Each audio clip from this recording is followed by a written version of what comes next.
पेशे से वकील हूँ। हाँ। और मेरे पास जो भी केस आते हैं वो गलत करके आते हैं।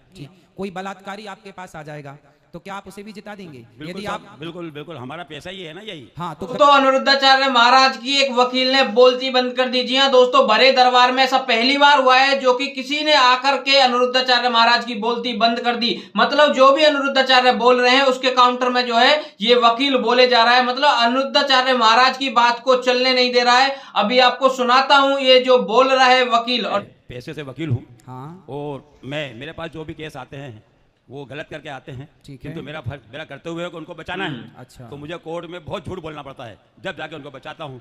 तो इसका पाप किस पे आएगा? ये बताइए कि आप जब किसी का केस लड़ते हैं तो आपको ये पता होता है कि ये आदमी गलत है या सही है? बिल्कुल बिल्कुल पता रहता है। हम पहचान लेते हैं, जान लेते हैं। आप हाँ, वैसे आप तो वकील हैं, आप तो समझ जाते हैं थोड़ी सी इंक्वायरी में कि आप सही हैं या आप गलत हैं। बिल्कुल, फाइल पढ़ने में मालूम पड़ जाता है हमको हाँ। कि ये व्यक्ति गलत है कि सही है। किंतु वो हमारे पास आया है। हाँ, तो आपके पास, हाँ, आपके पास आया है तो गलत व्यक्ति यदि है तो गलत को आप यदि जिता देंगे बिल्कुल तो वो गलत हो जाएगा। इसलिए जीत हमेशा सत्य की, सही की होनी चाहिए। मैं सही हूं और कोई व्यक्ति गलत है और वो गलत आपके पास आ गया तो आप सोचेंगे ये मेरे पास आया है तो इसे जिताओ। नहीं, कोई बलात्कारी आपके पास आ जाएगा तो क्या आप उसे भी जिता देंगे? यदि आप बिल्कुल बिल्कुल, हमारा पैसा ही है ना यही। हाँ, तो गलत है करते हुए ही है। आप हमारे पास जो व्यक्ति आएगा वो किस लिए आएगा? उसकी मदद के लिए कि हम उसको देख सलाह। पर आपको यदि पता है कि ये गलत है ना, वो तो यदि गलत है तो फिर गलत को आप मत जिताओ। आप कहो भैया मैं झूठ नहीं बोल सकता, मैं नहीं करता। हम केस नहीं लड़ सकते साहब। तो आप अच्छे लोगों के केस लड़ो, तो कितना ईमानदारी, सत्य को जिताओ। सत्य को जिताएंगे आप तो फिर सत्य जिताएगा आपको। पंडित जी, मेरा ये कहना है कि अच्छे लोगों के तो केस बनते ही नहीं। भाई साहब हर बात का जो है मतलब जवाब दिए जा रहा है वकील। दो लोग हैं केस में, दो लोग होते हैं। एक अपराधी होता है, बिल्कुल, एक जिसके साथ अपराध हुआ वो होता है। तो दो में से एक तो सही है। एक तो सही है ना। तो अब दो लड़ रहे हैं तो एक तो सही होगा।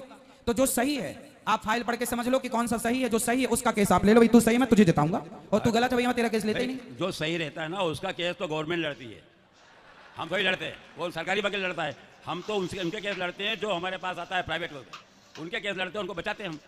हाँ। अब हमारा तो अब जैसे हमने कई एक्सीडेंट हो जाते हैं, मारते, हम जानते हैं कि इसने एक्सीडेंट किया है, हाथ करके बदमाशी करी है, फिर भी हम उसको बचा लाते हैं और बरी करवा देते हैं। तो ये तो हमने पाप तो किया है। बिल्कुल पाप तो किया है। इसका प्रतिफल क्या होगा ये मैं सिर्फ जानकारी। अब इसका प्रतिफल तो देखो, हर कर्म का फल भगवान देते हैं। बिल्कुल। भीष्म पितामह जी ने बाणों की सैया क्यों पाई? क्योंकि 21 जन्म पहले उन्होंने एक कांटे को, एक सांप को कांटों के ढेर में फेंका था। कांटों के ढेर में एक सर्प को फेंका, वो कांटों से चुभ गया और पूरा सांप विदीर्ण हो गया, दर्द से कराह रहा था और अंत में उस सर्प की मृत्यु हो गई। तो कांटों की सैया सांप को दी तो बाणों की सैया भीष्म पितामह को मिल गई। ये कर्म दंड है, इसलिए भोगना तो पड़ता है। यदि आप अनजाने में पाप कर लिए हैं तो और क्षमा मांग लिए हैं, अब नहीं करेंगे तो शायद भगवान क्षमा भी करें, लेकिन हमें पता है कि ये गलत है फिर भी हम पाप किए जा रहे हैं तो वो दंड। अब आप पूछ रहे हैं कि उसका फल क्या है?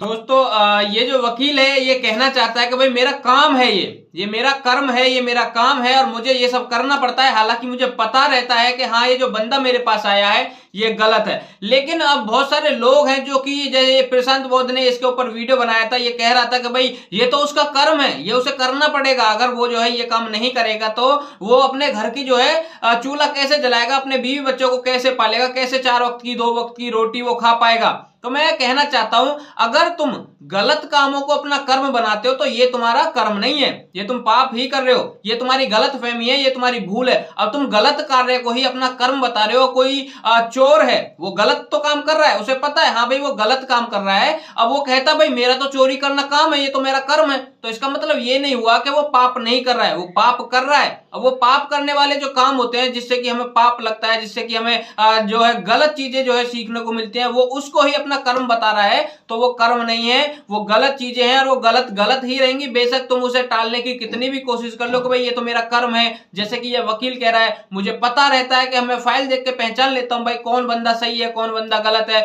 और बहुत सारे लोग जो है एक्सीडेंट करके आ जाते हैं लेकिन मैं फिर भी उनको बरी करवा देता हूं, मैं उनको निकाल लाता हूं जेल से। तो इसको पता है कि हाँ वो लोग गलत हैं। अब इसने क्या ये धारणा बना ली अपनी कि भाई मेरा तो ये कर्म है, तो मैं इसे करूंगा ही। अगर मैं इसको नहीं करता हूं तो भाई मेरे घर में रोटी भी नहीं बनेगी। लेकिन मैं इसको बता दूं, ये जो वकील साहब है, मैं तुम्हें बता दूं, जिसको तुम कर्म का नाम दे रहे हो वो एकदम गलत है, क्योंकि तुमको भी पता है कि भाई ये चीजें गलत हैं। अगर तुम गलत को कर्म का नाम दे रहे हो तो भाई वो कर्म नहीं है, वो गलत कर्म है। बाकी आपको कर्म करने हैं तो अच्छे लोगों के केस लड़िए। जो जैसा कि आपने बोला भाई अच्छे लोगों के तो सरकार केस लड़ती है, नहीं लड़ती सरकार। कब तक सरकार जो है केस लड़ती रहेगी? और कितने सरकारी वकील केस लड़ेंगे? कोई नहीं लड़ता, सब आजकल प्राइवेट वकीलों के पास में ही जाते हैं। तो अच्छे लोगों के केस आप लीजिए, बहुत अच्छा रहेगा। बाकी दोस्तों आप क्या कहना चाहोगे इस चीज के ऊपर, मुझे जो है नीचे जरूर बताना, और जितने लोग देख रहे हैं आगे तक पहुंचाना। सभी भाई को जय श्री राम, हर हर महादेव।